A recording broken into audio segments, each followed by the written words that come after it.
पोपटाने अर्धवट खाल्लेला पेरू जर लहान मुलाला खाऊ घातला तर ते मूल लवकर बोलायला लागतं असा समज तुम्ही कधी ऐकला आहे का? अनेक लोक यावर ठाम विश्वास ठेवतात, तर काही जण याला केवळ अंधश्रद्धा मानतात. पण या समजुतीमागे खरंच काही वैज्ञानिक आधार आहे का, की हा फक्त पिढ्यानपिढ्या चालत आलेला समज आहे? सर्वात महत्वाचं म्हणजे अशी फळे लहान मुलांना देणं सुरक्षित आहे का?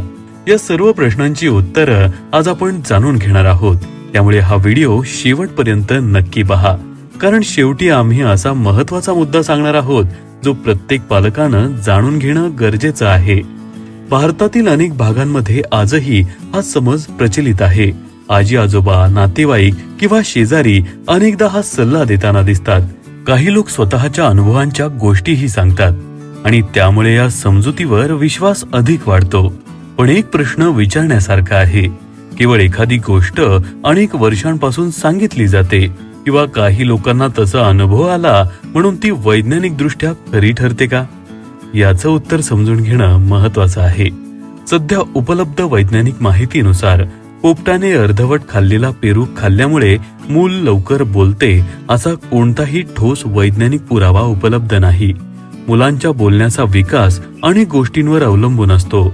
त्यामध्ये मेंदूची वाढ, ऐकण्याची क्षमता, घरातील संवाद, पालकांशी होणारा सततचा भाषिक संपर्क, गोष्टी ऐकणे, गाणी, खेळ आणि सामाजिक वातावरण यांचा मोठा वाटा असतो. म्हणून एका विशिष्ट गोष्टीमुळेच मूल लवकर बोलते असे निश्चितपणे म्हणता येणार नाही. पण थांबा, जर याचा वैज्ञानिक पुरावा नसेल तर हा समज इतक्या वर्षांपासून टिकून का आहे? कारण अनेक परंपरा अनुभवांवर आधारित असतात, परंतु प्रत्येक अनुभव वैज्ञानिक कारण परिणाम सिद्ध करत नाही.